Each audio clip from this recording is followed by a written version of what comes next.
Have you ever heard of that? A virtual vacation day?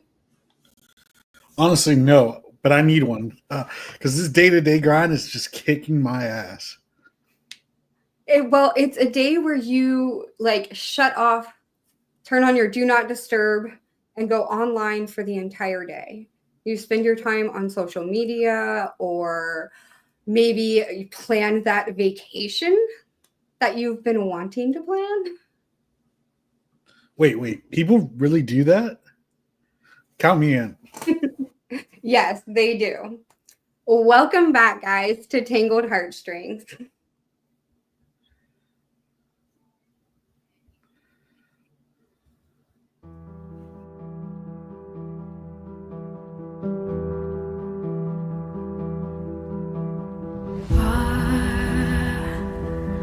Far from the crowded room, you played my heartstrings. What could I do?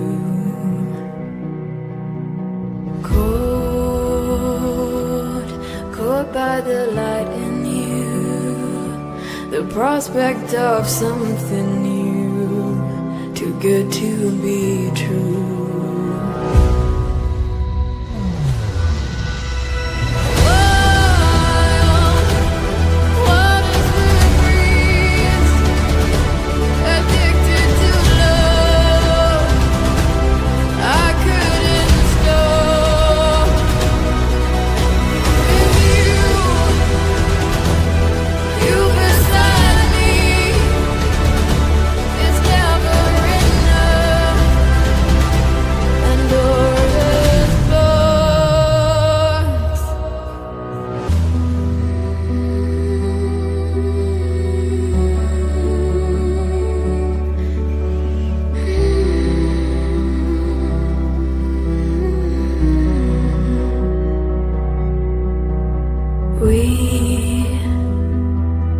We were so young and free, a beautiful symphony, no time to deceive.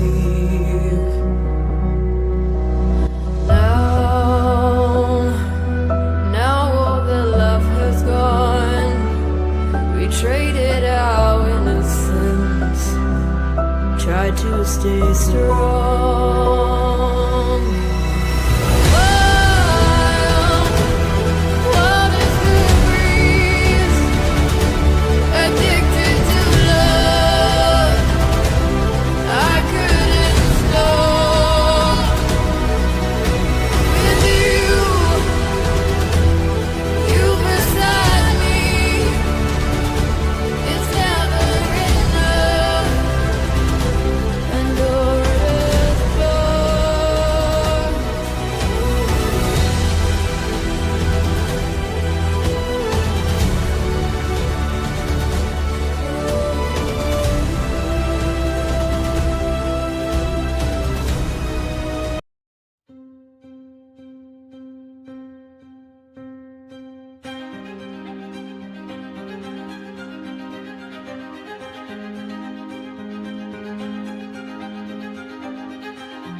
Episode 10.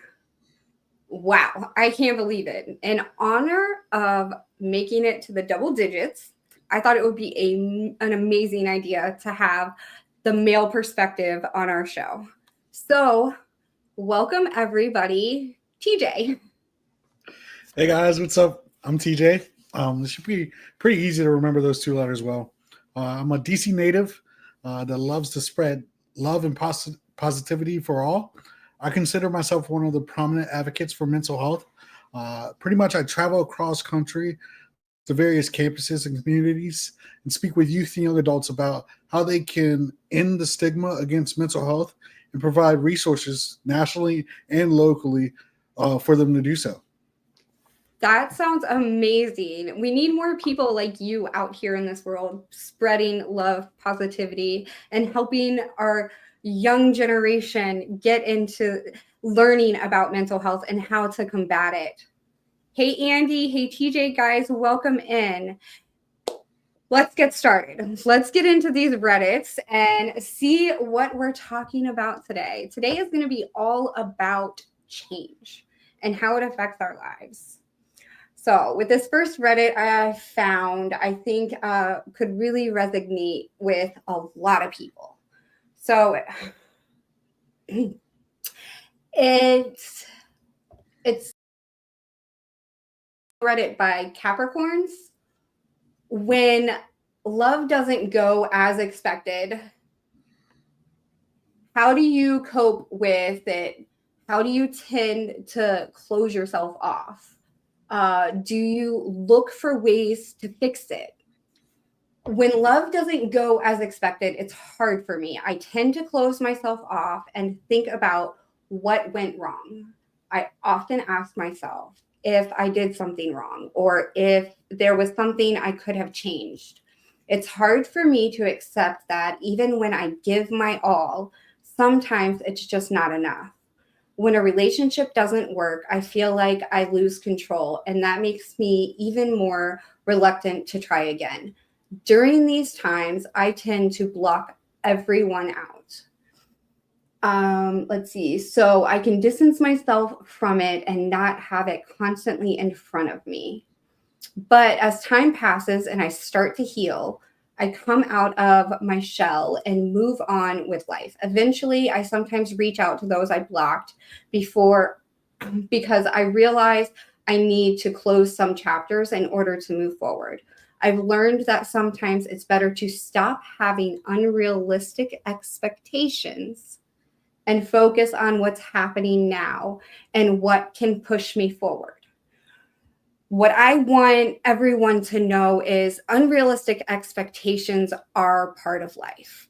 We always assume in our daily lives what others think about us, what others feel about us. And we're constantly being harder on ourselves than we need to be. When the only thing that we really truly need to do in these situations is open up and communicate. Ask the person. In order for you to heal, you need to open those doors. So blocking people is never going to be the answer. You need to open the doors and be like, hey, this really affected me this way. And I think that if we can talk about it, I can close this door and move on. Tyler, have you ever been in a situation where you have felt like this? Honestly, I have. Probably in my younger days. I had to learn eventually over time that communication is pretty much key. Um, what most people don't understand is, there are three ways of communicating with people: verbally, non-verbally, and visually. Okay, from my perspective, I need that verbal communication. And I know a lot of people need that. So utilizing all three of those methods at the same time is probably going to be the easiest way to overcome these issues. I mean, this person talks about closing themselves off to everybody else. When you close yourself off in these types of situations, and really any relationship that goes wrong, because it can be love, it can be work, it can be family. And if those relationships aren't working and they're making us feel bad, then it's a good thing that it changed. So we need to move past it that way. Yeah, I feel like you should be using communication before, during, and after a relationship. Uh, One thing I really like to focus on is the definition surrounding relationship. It's how two or more people regard and behave towards each other. One key word I like to take out of that is regard, which means respecting and admiring consideration or attention. Uh, what most failing relationships miss, though, is the lack of feedback. And how can you expect someone to show you respect or admiration for something that they are unaware of? One fact I would like to give to relationships that may be failing, that may be good to utilize, is the 7-step method, where every 7 days you have just a date, and then every 7 weeks you guys pretty much get a night to yourselves away from the world, and then every 7 months you guys do a romantic getaway. It's very useful. We've actually discussed this before, but I don't use 7. I actually use 3.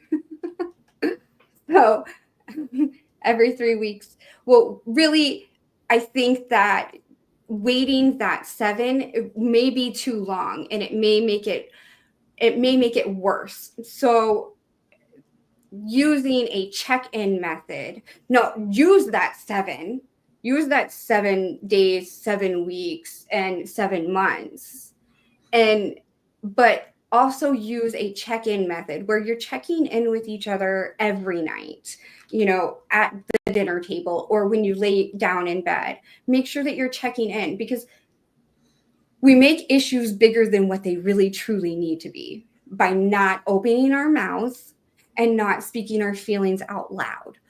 um, I've learned after being married for so long that there's been times where we have shut off from each other. And those are times that we weren't doing that great. But then as soon as we opened back up and we started communicating again, things were back to normal and things were great again. So, and it hasn't happened recently, thank goodness, because I don't like those times. And it always makes me wonder, and I do this. So I second guess myself in everything, because I'm the type of person that, is it something that I did wrong? Is it my fault?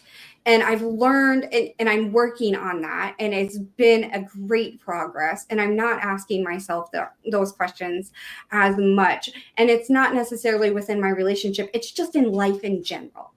I meet somebody and they don't want to talk to me ever again. Like, what the hell did I say that made you not want to talk? I'm an awesome person. Like, I know this. I know I have a good heart, and I know that I put good out into the world. So why wouldn't you want to talk to me again? So I always think, what the hell did I say wrong?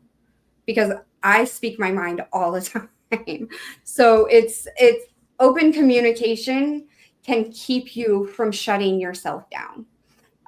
Definitely, at least have, if you are in the habit of shutting yourself down, at least have one person that is your safe person that you can go to, that you can talk to about anything. And it doesn't have to be a friend, it doesn't have to be a family member, it can be a counselor. If you're in school at college, you can go speak to your college counselors. Maybe there's a professor that you trust, or, at your work, maybe there's a coworker that you guys get along really great with. I'm not saying go talk to all of your coworkers, because then it becomes a bigger problem, but definitely go ahead and, like, there's always one person in your life, no matter who you are, that you can go ahead and have that open communication with. And maybe it's not your partner and it is a close friend, and you bounce and have feedback from them. Hey, traveling fools, welcome in. So you're bouncing that feedback off of another person and getting another person's perspective, because even though our opinions matter, we can never learn from our mistakes and our problems if we're not taking other people's opinions and knowledge into at least consideration.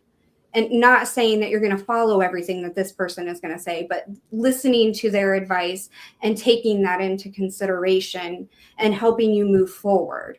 I always hate when people shut down, because then they're cutting off communication with the world and putting themselves into a bigger depressive state instead of just trying to fix the problem.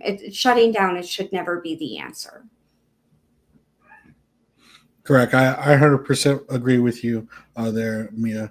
But also, one thing I want you guys to remember is that sometimes may not be the right time for that very person that you depend on uh, to hear you out, because we all go through our own situations.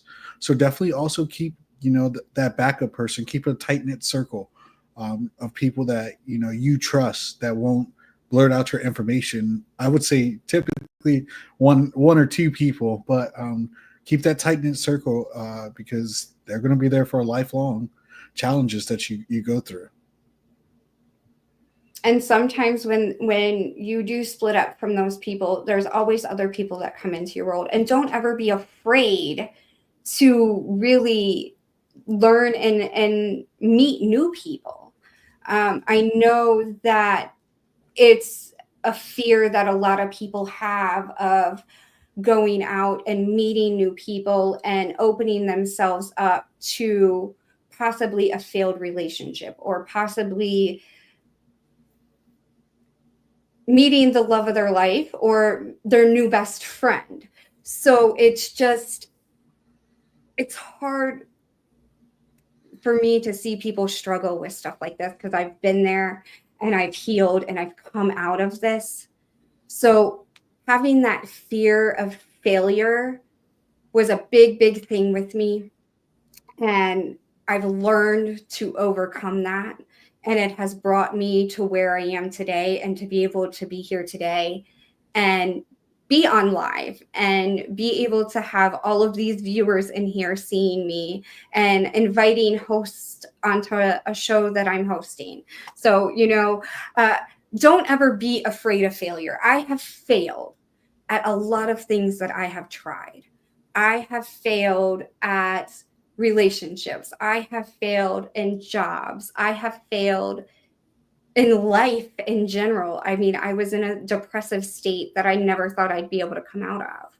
So, I've been in that rock bottom of failure, and I've come out of it. And, I have followers on TikTok. I have my voice coming out here. I've had opportunities presented to me because I've overcome all of those failures, and I've not allowed them to stop me. So making sure that when you do fail, you pick yourself back up and you move forward, whether it be in a job or a relationship or anything. A failure is not the end. A failure is just a new beginning for a new opportunity. And you always have to look at the positive side of life. Yes, life sucks sometimes. Life throws some major curveballs at us. And most of the time when we least expect it, when we are doing so well in life and we are succeeding and our relationship is going amazing, and then just one day it just all falls apart. And that's okay, because that means it's time for a new journey, and it's time for you to meet new people and to move on in life, because life changes every single day. Nothing is ever going to be the same as it was 2 minutes ago. So we have to remember that change is good. Change is progress. And change brings more opportunities and better opportunities to you that you thought never possible. Have you ever failed at something, TJ, and been like, oh my gosh, I can't do this anymore? Or have you done what I've said and, picked yourself back up and been like, hey, there's a new opportunity waiting for me? Yeah, I mean, throughout high school, I thought I was going to be a professional football player. I believe most American men have that dream, but I learned that you should never fear failure. You should embrace it because it invokes change. Um, and I also learned that not everything is set in stone, but one thing you can do is you can set that stone yourself and then engrave your name in it. Yes. Yes, I agree. I agree. I think, and then so when you have failure, that's your opportunity to also change your perspective and change who you are. Maybe it was something that you were doing that wasn't meant to be. Um, and then we go through this identity crisis after our failures. Like, what did I do wrong? How can I fix it? What am I doing that could be done differently in another situation? What did I do in that situation that caused, not necessarily that it was completely your fault, because first things first, when a relationship fails, it is never one person's fault. Both people are always at fault. Not one person is more at fault than the other, because that communication was never there. And this is a failed relationship. If you guys decide that you don't want to be together and you walk and you go your separate ways, that is not a failed relationship. That is 100% being an adult and realizing that, hey, this person's not just for me. This person has somebody else out there in this world for them. And I have somebody else out there in this world for me that is meant for me. And this person is not mine. So, deciding that I'm done, this just hasn't worked out. You guys are still friends, but you walk away from that relationship. That is never a failed relationship. That is you growing up and learning who you are and learning your wants and needs, and you both deciding that you want different things in life. And that's okay. Because when we get together when we're young, we don't know who we are. We don't know what we really truly want in life. And that has a lot to do with, we haven't experienced life at that age. We feel like we have 100%. We feel like we've experienced a lot in life. And then as we get older, we learn who we are. Things happen in our lives that change who we are. Those failures, they make us a different person than who we were before the failure. So it's just progress, and change and progress are pretty much the same thing. So if you change that word change in your vocabulary when something is moving differently in your life, that's what we'll say. We won't say change. It's moving differently in your life. It's not having the same effect that it was previously having. So yes, it's change, but it's also progress, because you're progressing into the person that you're supposed to be, whether it be with that person or not. Maybe you guys can work on it.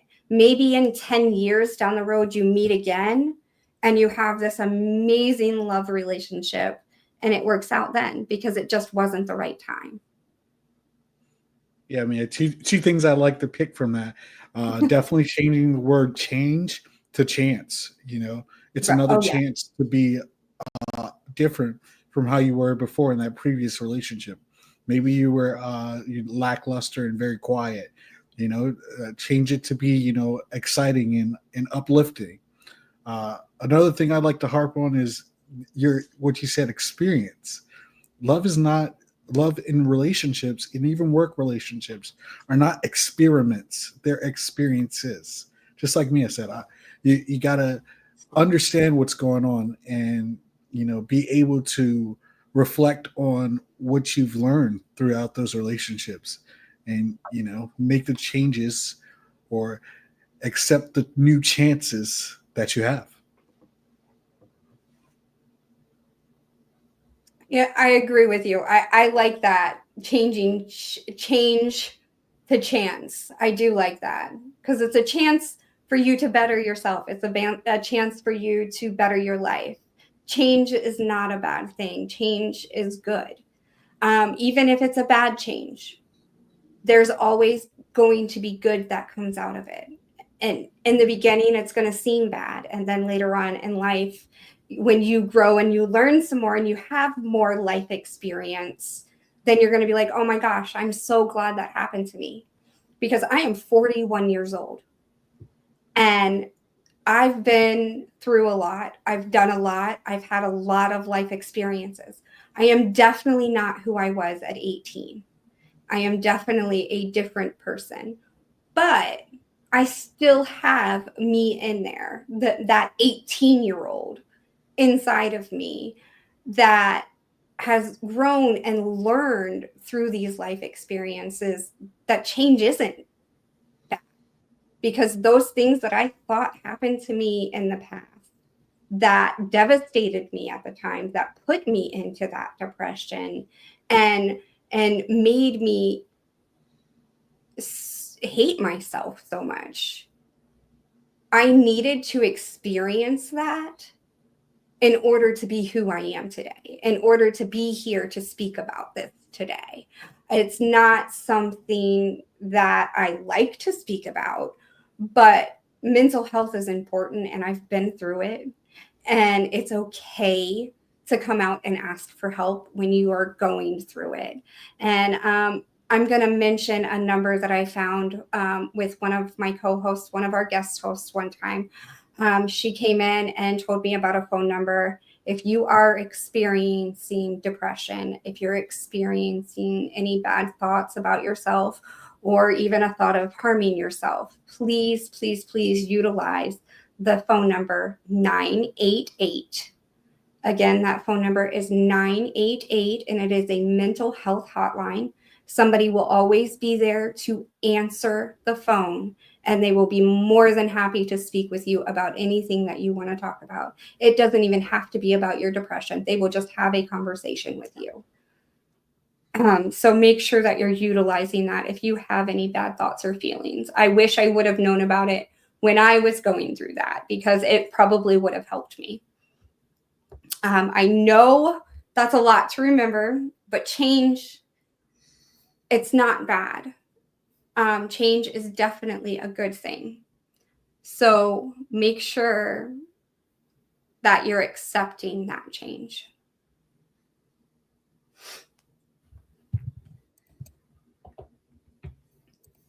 TJ, have you had something in your life that has changed? How is this affecting you? Um, Honestly, I had to change my mindset around from being so negative all the time when I was younger. I had to learn that change is every hour. I mean, we change every minute. We change every minute, and sometimes we don't understand why this change is happening, but we begin to see that it is a good thing. And when we're younger, we're meant to make mistakes and we're meant to fail. But as we grow, it's meant for us to return harder than what we were before and understand that, you know, we we went through this and we're going to learn from it and we appreciate it. Um, and we're going to do the best that we can the next time around. Like I said, it's another chance to be better than what you were before. And you have to treat it like a new chance, a new experience. Of course, you can reflect on your chances that you had before, but you cannot let them affect how you are today. You have to be better than what you were and understand that I can do different things than what it was.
you someone that sleeps?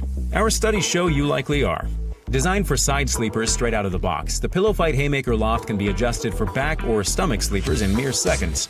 Look at your current pillow. Face it, it's nasty. Our competition uses these cheap blobs of foam that just aren't comfortable or supportive. Pillow Fight's proprietary noodle-shaped foam blend rebounds quickly for maximum cool, comfort, and support. Oh yeah. Our naturally cooling cover will have you dreaming in no time. Handmade in the USA. Pillow Fight. Invest in your rest.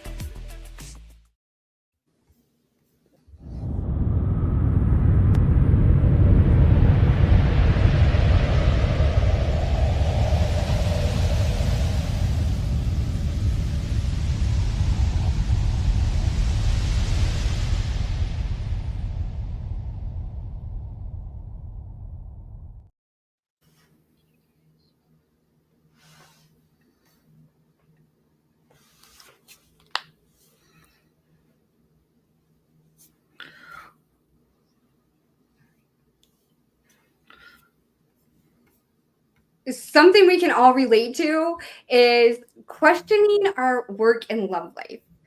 Maybe it's along the lines of, why can't we fix this? Why can't we do this? Why can't, and it cannot always be just us, because we have to open communication and we have to do this. We're going to talk a little bit about our work problems for real, because that's definitely going to. Tyler, why don't you go ahead and read that first Reddit that you have, and we will go from there. Okay. Life expectations and unexpected moments. I was cruising through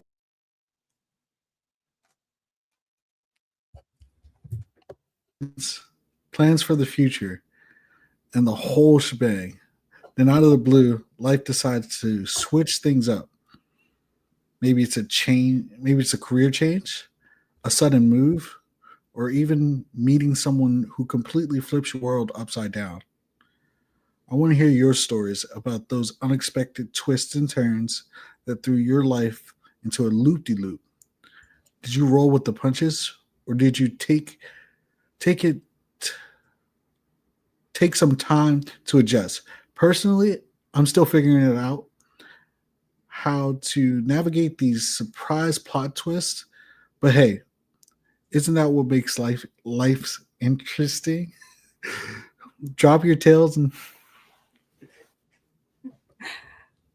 So I'm going to read the first comment here. Embracing the unexpected, because we were speaking about this earlier. Embracing the unexpected has its perks, like how I'm living this rad new place, meeting cool new folks, and learning a ton along the way. So yeah, life's full of those loop-de-loops, but it's how we handle them that counts. Cheers to rolling with the punches. I agree with this person 100%. It's important to remember that. It's important to remember to roll with the punches. It's important to remember that life throws some curveballs, like seriously. And learning to deal with those is harder for some, but really dealing with them and not letting them truly affect your life. And like we said earlier, not letting you shut down. Please don't shut down. Just don't. We're going to go ahead and go on to our next Reddit. It is, oh, let me pull it up here. Okay. It says, how do you handle a major career change? This one is the one that I really, really, really want to hit on, because it's something that's happening in my life right now.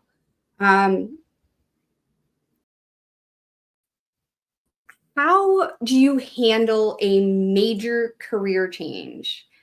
and life when you have no clue what's next. Okay, this person says, unemployed for 2 years now, former restaurant owner for 9 years.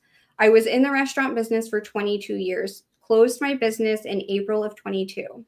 Hands down, the best life-changing decision ever, as far as I'm concerned. I spent my 30s married to a restaurant and putting the restaurant in front of everything important to me.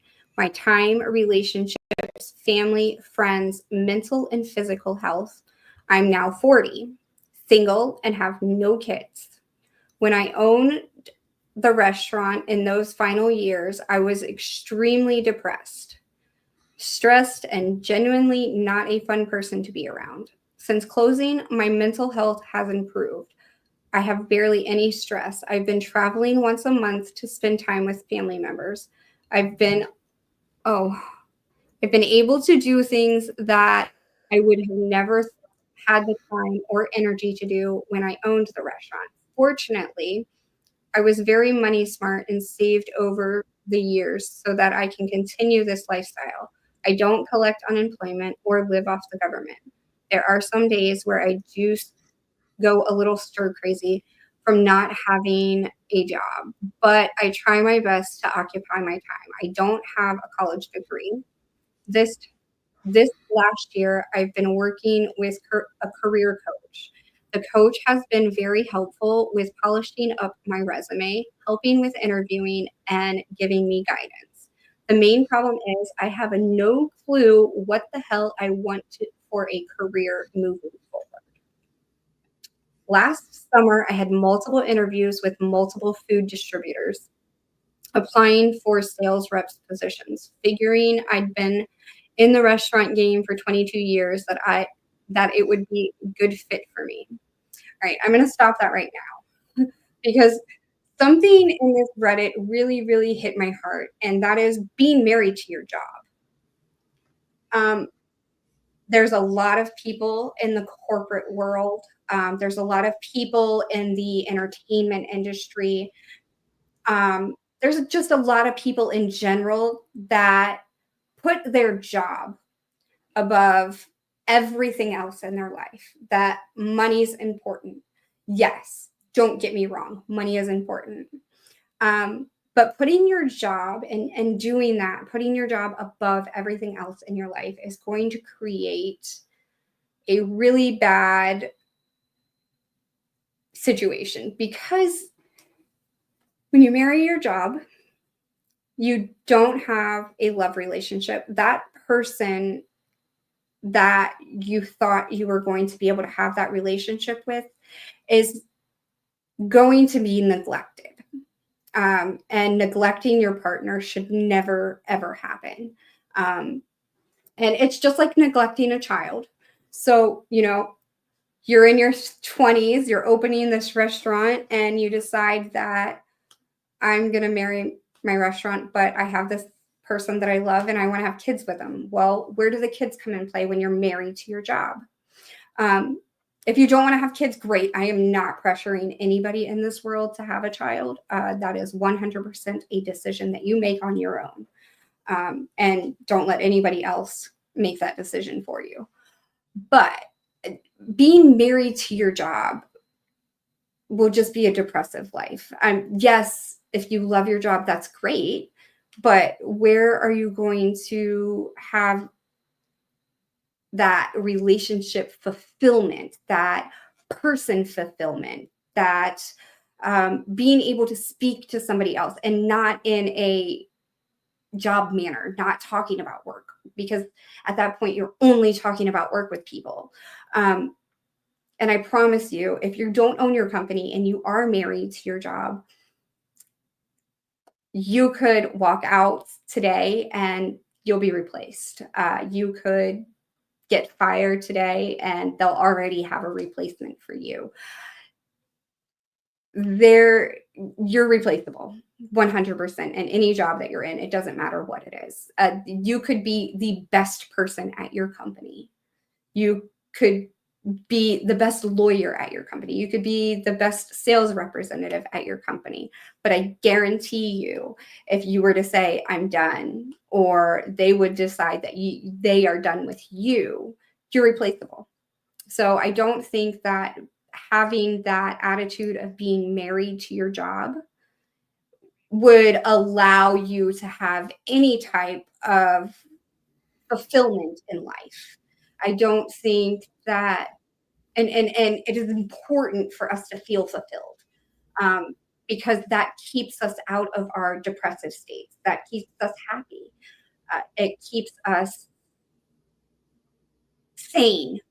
It doesn't make you feel like you're going crazy because, I'm only working. I'm only doing this. I'm only that this is my entire life. And then, you walk away from this just like this person did. They sold their company. Obviously, somebody else bought it, and the restaurant's probably still running, and it's probably still doing great business. But, when you walk away, you're replaceable. And living that I'm married to my job, and then the next day you don't have your job and you have this big change, and then you realize that you're replaceable, that's when you really sit there and think about it. And I'm sure that he had this realization when he sold his company, like, I was replaceable. Even though it was my company, I was replaceable at that point. So just remember, when you are saying that you're married to your job, that it's not a good thing. It's definitely not a good thing. Yes, I believe in work life balance. Honestly, work life balance is you know finding a healthy equilibrium where you can meet with the demands of your job while prioritizing your personal well being, um, and the other important aspects of your life. Achieving a good work life balance can lead to reduced stress, improved mental and physical health, but also increased jobs satisfaction. Um, the way you achieve work life balance is by setting boundaries, establishing clear boundaries between work and personal time, such as like specific work hours, uh, take and not doing too much overtime. I mean, of course, we all love overtime and getting ahead in your work, but we also must prioritize self care. Making time for activities that help you relax, recharge, um, but also being good at time management, effective effectively managing your time to ensure that you can meet both goals in work life, but also your personal life. With that also comes stress management. Developing healthy coping mechanisms for you to deal with stress, um, such as like mindfulness, meditation, or yoga. Uh, but remember, you must have communication with that. Communicating your needs and boundaries to empower your employer or your colleagues. And Yes. if you feel that things might be too hard, seek support. Don't hesitate to seek support from friends or family.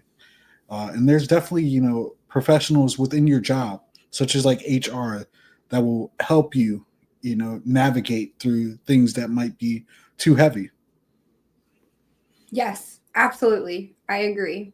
And, we have this world of social media, and I bring this up a lot, because it does affect a good part of our population. And of course, we're streaming live onto social media. So there's a lot of content creators that do this, and I am guilty of it also, is, constantly working, constantly having that phone in your hand to answer the DMs, to answer the messages.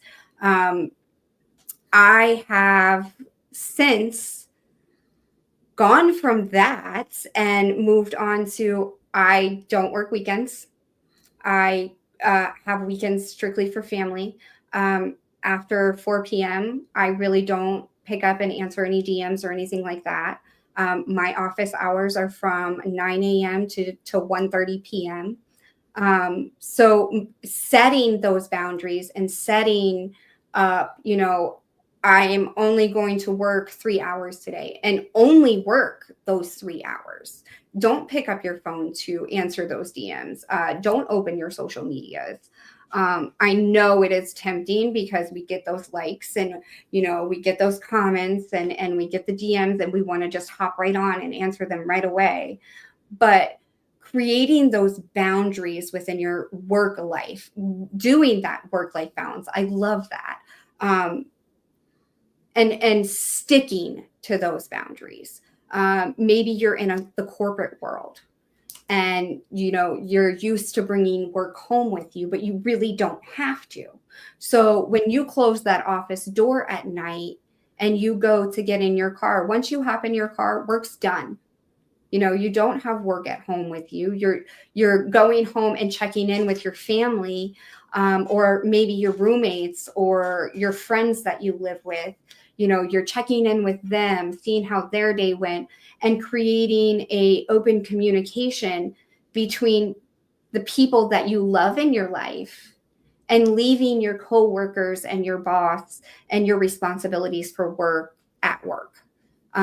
It's very important. It's a rule in my house, that when you walk into my house, school's done and work is done.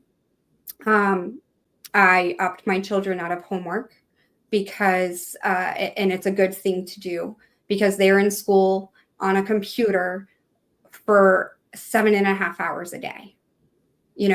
And creating that boundary for them now and helping them create that boundary is also going to help them create boundaries later on in life.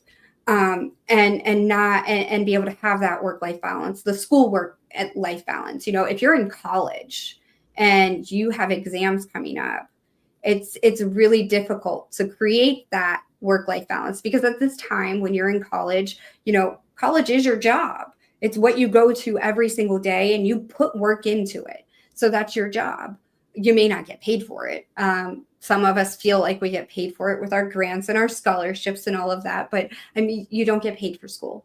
But creating that balance between your schoolwork and your fun life. You want to go out and have that college experience and go out and hang out with your friends. So even when you're in exams, it's okay to, go grab lunch with your friends. Take an hour out of your day, out of your busy day of studying. Don't get me wrong, still study because school's important, learning's important, and getting those exams done is important.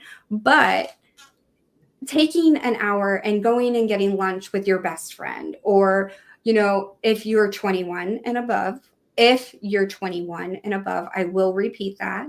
You can go in the evening after you've done all of your studying and go have a drink with your friends. And don't excessively drink during your exams because then you're going to be tired. You're not going to succeed and you're going to get the answers wrong because you're going to forget. We don't ever want to go into an exam with a hangover. So make sure that you're only having that one drink and having that social time. Social time is important. Meeting with people and having that social interaction is important. We are not meant to be lonely people. We are not meant to be on our own. We are meant to be in a village, in a society, in a community. We are not lone creatures. We are 100% a community creature, and we need to realize that and accept that and do those things because then we feel more fulfilled in life. So, like Tyler said, and I'm going to reiterate it again, work-life balance. Make sure you're making time for work because that's important. It makes your money. But make sure that you are also making time to step away from that and don't marry your job. Burying your job is probably one of the worst decisions you could make in life. And this is coming from somebody who was married to her work. This is coming from experience. It's not coming from, I've never experienced that before because I'm lazy and I don't want to work. And I'm not saying that if if you have experience that you are lazy, but I mean, it's just from experience myself and learning. And I like to use my experiences to teach others so they don't make the same mistakes that I've made, because we all learn from our mistakes. Yeah, I think one thing I could take away from that, is understanding the facts about intentional living. It's a lifestyle based on an individual's conscious attempt to live uh, intentionally according to their values. The purpose is to make conscious choices and take actions that align with your values and goals, rather than simply reacting to circumstances. And one keyword I love to pick out of that, I love picking keywords, is attempts. Because you fall short once doesn't mean that you give up. Uh, you go back at it and you make changes, uh, because, like I said before, what you did before does not affect your chances now. Um, and once again, not everything is set in stone, but you can set that stone and engrave your name in it and make it your own. Exactly. Exactly. So remember, guys, to a company, you are 100% replaceable in an instant. It's not worth your mental health to worry about that. It's just not.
In today's world, living life on your own terms is hard.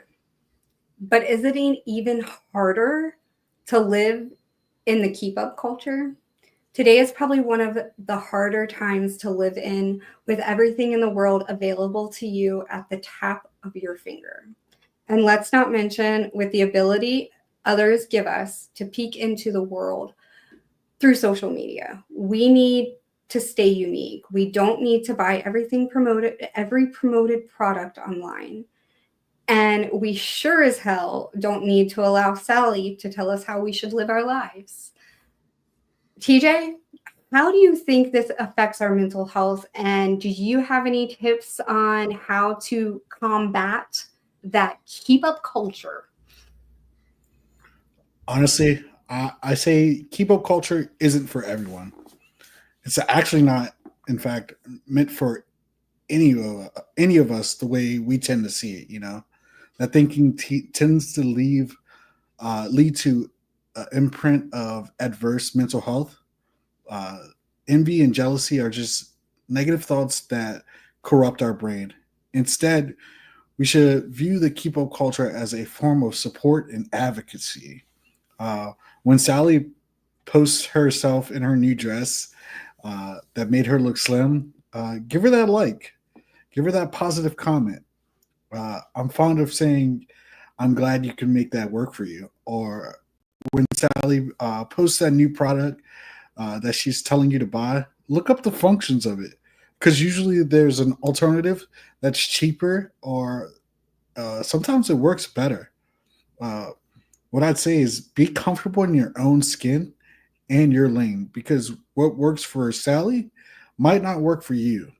But you can join Sally and say, this is what worked for me, because dictating your life will help you mentally in the long run. I agree. We don't need to buy Sally's new product. I 100% agree with that. Social media has opened such a big door. We used to call it, back in my day, yes, I know, I'm going to say that. We used to call it keeping up with the Joneses. You know, the Joneses had the nice new car and the nice new house, and you saw Mrs. Jones with the new hairstyle, and you wanted that hairstyle because she can afford this house. She can afford this nice car, and she can afford that salon appointment. And what we're forgetting in this keep up culture is we have a budget that we work off of. And by allowing ourselves to accept and we move into this keep up culture, it's really allowing, it's affecting our budgets. And because Sally could afford it, and Sally can do this because, you know, she's posting all of these things on social media and making money off of them. So of course she's going to be able to afford it. Um, your budget may be lower. And like Tyler said, there may be a cheaper option. We don't have to have the new pink car because Sally has the new pink car. Maybe we get a blue car that's cheaper, because that's what we can afford. It's really hard in today's society, and seeing and opening that door, and with TikTok and Instagram and Facebook and YouTube, all of these social medias are opening this door to everyday people that, you know, just like me, is stay-at-home mom. You know, we're opening the door to these stay-at-home moms on a one income budget, and we're telling everybody how great these products are. And these stay-at-home moms on a one income budget can't afford these products, but we're overhyping them is what we're doing. On social media, we're overhyping things that don't work, that are not good for us, that are way too damn expensive, because the economy is not doing that great. So the keep up culture and the economy play a lot together. Um, when the economy falls, we tend to try to keep up more because our budgets are getting lower, and we're used to buying the things that we bought in the past. And we can't keep buying those things because our budget's getting smaller because the economy, and, you know, things are more expensive. So learning to combat this keep up culture now is probably one of the most important times in our society today because of how our economy is going. I'm not speaking from either side. I'm speaking from a stay-at-home mom, a content creator, and a wife that has 5 children, and I know how much milk, bread, and eggs are. So I'm gonna have to buy those milk, bread, and eggs before I go and buy the newest fad on TikTok. So when we're taking the important things away from ourselves when we are in this keep up culture. We're taking our food out of our mouth. We're taking our bill money. We're taking our rent money. We're taking our gas money to go and buy these things. And it's so convenient because all we have to do is pick up that phone, open up an app, and I just purchased something. That's all I had to do. I won't say what I just purchased, but I just purchased something. So it's that simple. And then you don't even have to go to the store. It gets delivered to your house. How convenient is that? So right now is a huge keep up culture. Everything comes to our door. We don't have to go out to that store anymore. We don't have to go to the storefront. We don't, and it's also affecting our mental health because we're not having that social interaction when we go out to that store and buy it. We're not having that visual and even exercise at that point. We get this visual. I don't know. I'm trying to think of how to explain it. It's almost like when we go out shopping, and this is from a woman's perspective. We go out shopping and we see something that we like, or even grocery shopping. We get this feeling of euphoria because we found it, we've got it, it's in the cart, we're going to spend the money on it, and taking that and sitting at home and creating that euphoria and just being able to click that button so many times, or even filling the cart. We have that option just to fill the cart and empty it. That is my biggest thing right now. So in order to combat this keep up culture, and I tell my kids to do it all the time because they see things on TikTok that they like, and they see things on Amazon that they like, and they see things at Walmart.com or Overstock.com. They see things on these apps and they're like, oh, I want this. Mom, can I have this? Or Dad, can I have this? Or even I'm guilty of it sometimes. I'm like, hey, babe, I just found this really cool thing and I want to buy it. And it's just to click of the button. So, I'm going to click that button and I'm going to buy it. But when you're clicking that button, you really should look at that bank account first, because keep up culture will put you in debt. Keep up culture will make you want credit cards. Keep up culture will eventually affect your mental health.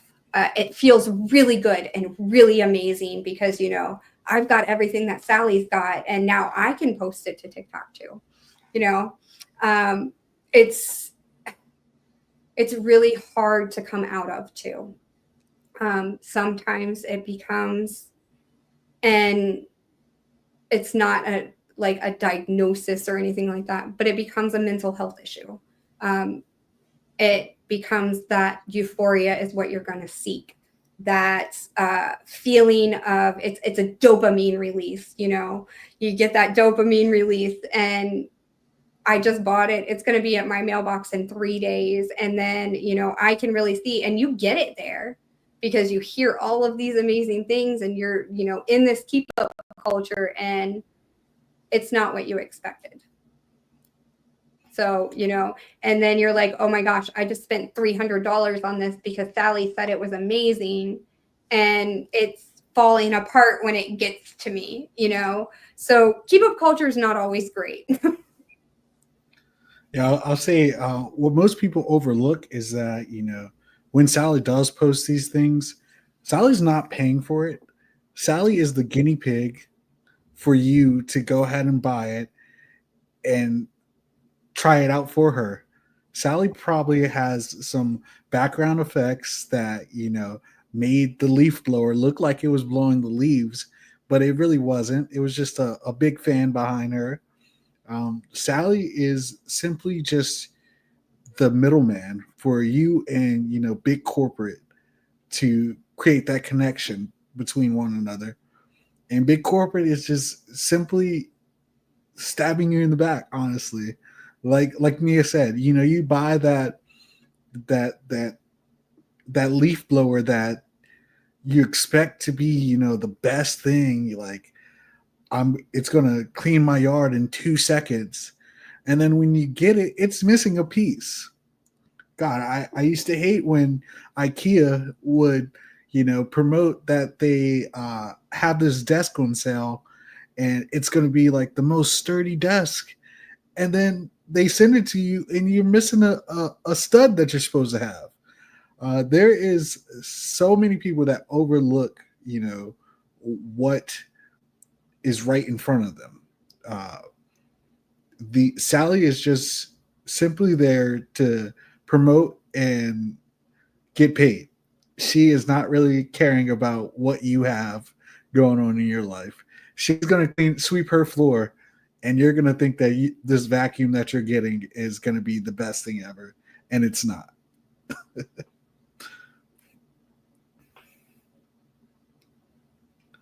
No, I agree with you, Tyler. And then you see Sally posting on social media and making money off of it. So, you buy that vacuum and you get it home and you find out that it doesn't work, but you were going to use that vacuum on your social media and promote it and make money off of it just like Sally. But you don't know how she did it.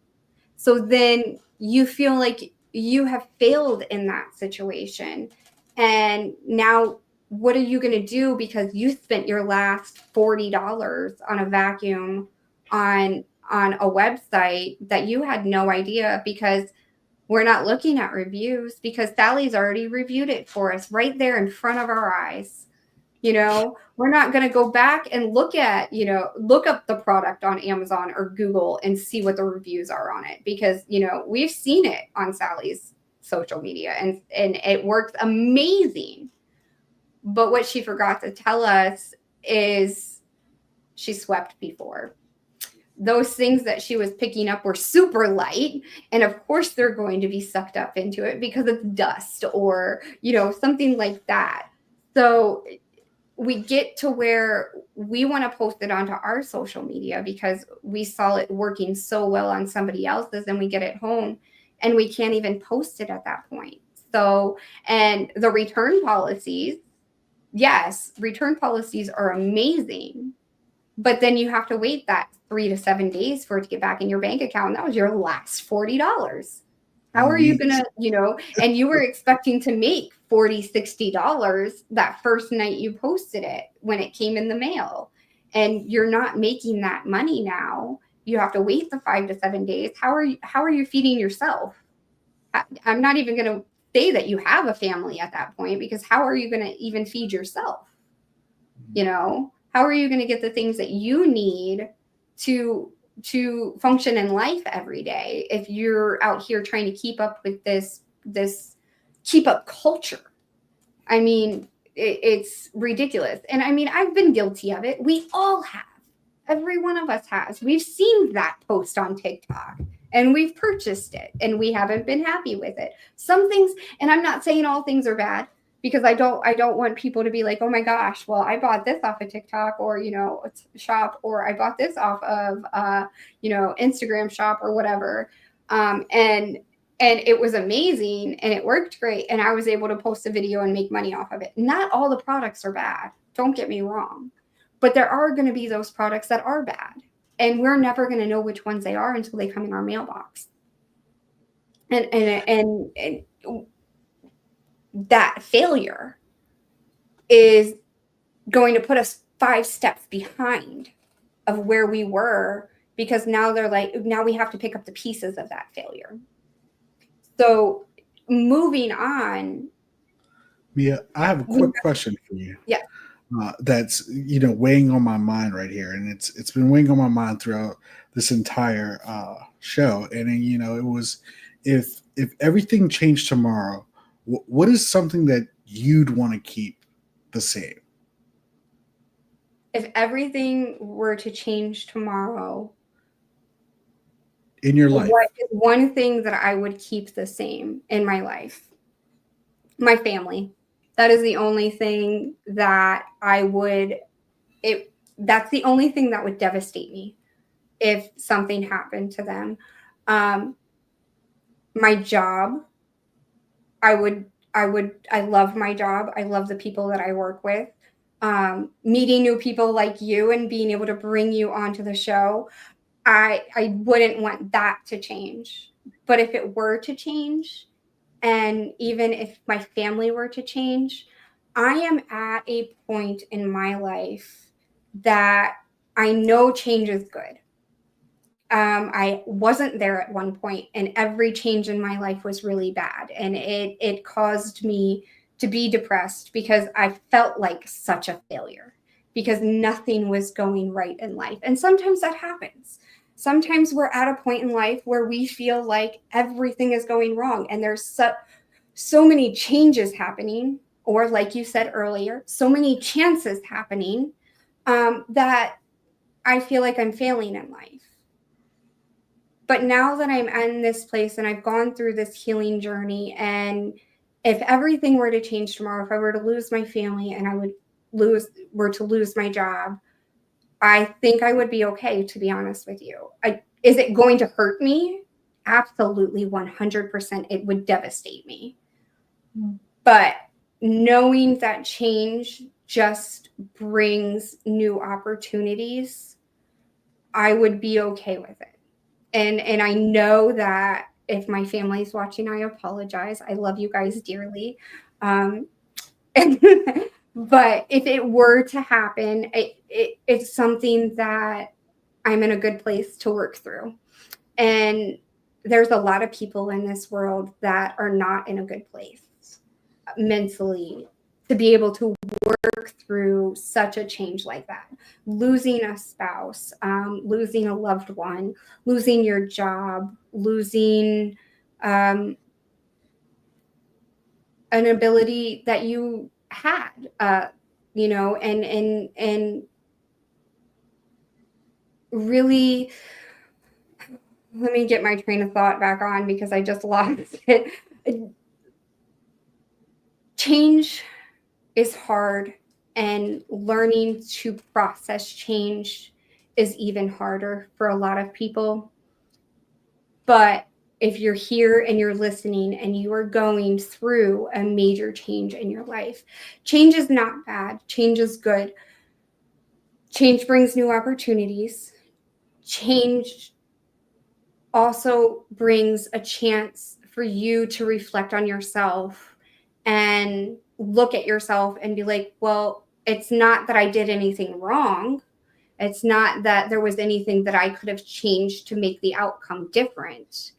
It's how can I change my outlook on this? How can I change my perspective, my ability to process it? And how can I change myself to be better in the next situation I'm put into? A lot of what I speak on is self-love. If you don't love yourself, you'll never be able to love anybody else in this world. Love comes from within first. And being able to love yourself and accept yourself of who you are as a person, not what everybody else thinks that you are as a person, will also help with that change. So, if you're having a difficult time with a change, it's important to look at yourself. Do you love yourself enough? What can I do to love myself more? Especially if you're losing your job. This is a big one. If you're losing your job, that self-love comes into play big time, because that's when you need yourself the most. Not only others around you, but that's when you need yourself the most. You need yourself to give yourself those daily affirmations. I am not a failure. I am a successful person. I am amazing. I can do this. If you wake up every morning and you say, I can do this, today is going to be an amazing day, I promise you, no matter what happens that day, it's going to be amazing to you. It may not be amazing to the people around you. And even though those bad things are happening to you during that day, you woke up in the morning and you said you were going to have a good day. So no matter what happens, you have that good day. Don't change your outlook just because, somebody slammed on their brakes in front of you. So it's a change. You've got to change your footing so that way you can stop your car also.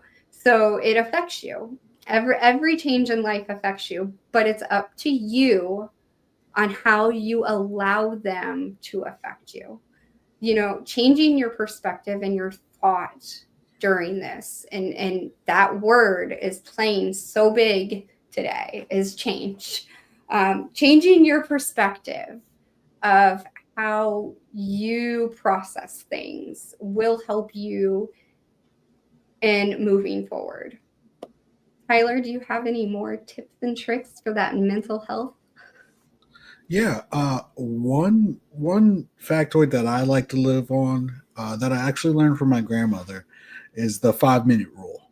It's living 5 minutes ahead of the time of the 5 minutes that you are currently living in. Making sure that you set your next 5 minutes up to be better than the 5 minutes you are currently living in, which is saying, being, I, like people say, 5 steps ahead of what you're going through. Understanding that you are dealing with something there at the time, but what am I going to do after this is over? How am I going to make sure that the next thing is also just as good as what I'm going through now? Um, other thing is I'd like to talk a little bit about is being a necessity to yourself. Just like Mia said, self love is something that is really big. But one thing people overlook is the necessity of self love and caring about who you are. That's one thing that we all should, live by. I know people tend to think it might be a bit of selfishness or churlish or like uncaring for others, but it's a necessity for you to care for yourself in order to help other people. I agree with you. And I'm going to hit on that a little bit. It is important. That is super important because nobody can love you like you can love yourself. You know your love languages. You know what you need. And especially if you're not a communicator, um, it's important to communicate with yourself, but don't talk to yourself. Well, no, you can talk to yourself. Just don't answer yourself because then you're crazy. No, I'm just kidding. But so the self-love thing is, if you can't love yourself, if you can't love yourself, you can't love anybody else. But at the same time, I've never ever, like, I know a lot of people feel that it's selfish. I never feel that it's selfish because I know that I'm the only person that can love me that way. We expect others to love us the way that we love ourselves. And then we get disappointed because they don't do that, because we're not communicating with them what we need. We know specifically what we need. And a lot of people call it selfish. I call it mental stability. In order for us to be mentally stable, we have to have that love for ourselves. And being mentally stable is not selfish. Going out and buying that thing that you wanted and not buying your children something is okay. Going out and buying the thing that you wanted and not buying your husband or your spouse something is okay. It's not selfish. And I hate when people use that word. Selfish is perspective. So if you feel that somebody else is being selfish, that's your perspective. So when somebody thinks that I'm being selfish, that's their perspective of me. That's not how I look at myself. So if somebody is calling me selfish, I look at it as, okay, that's your opinion. And that's things that you won't do for yourself because you feel they're selfish. just because I'm doing them for me doesn't mean they are selfish to me. So it's all in perspective. So when you're talking about being selfish, I would consider something selfish of me as if I were to make a dinner and only make it for me and not offer the rest of my family dinner and make them make their own dinner when I've already sat there in front of that stove and I've already cooked the meal, but I've only offered it to myself. I may have made enough for them, but I've never offered it to them, never told them that dinner was ready. And I went and sat down at the table by myself and ate dinner. That for me is being selfish, because that is not allowing them to have the opportunity to be checked on at the dinner table, and them not having that opportunity to have that conversation with me at the dinner table or to eat the meal that I have made. So in that instance, I would consider that selfish. Now, if everybody is at home and I am out and I grab dinner on my own, that is not being selfish, because everybody's at home. It's not, I'm not responsible for what they're eating because they are not with me. So that's not selfish. But getting a meal and sitting down while others are in your home, that's selfish. So I always think that selfish is definitely a perspective of another person. It's never, just because you feel it's selfish doesn't mean the other person's going to think that it's selfish.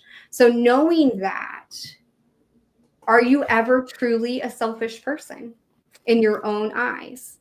And having that perspective brought to you, guys, if you're watching, you guys can interact in the comments. How do you feel if you hear it that way? Because selfish is just a perspective. Tyler, how does that make you feel?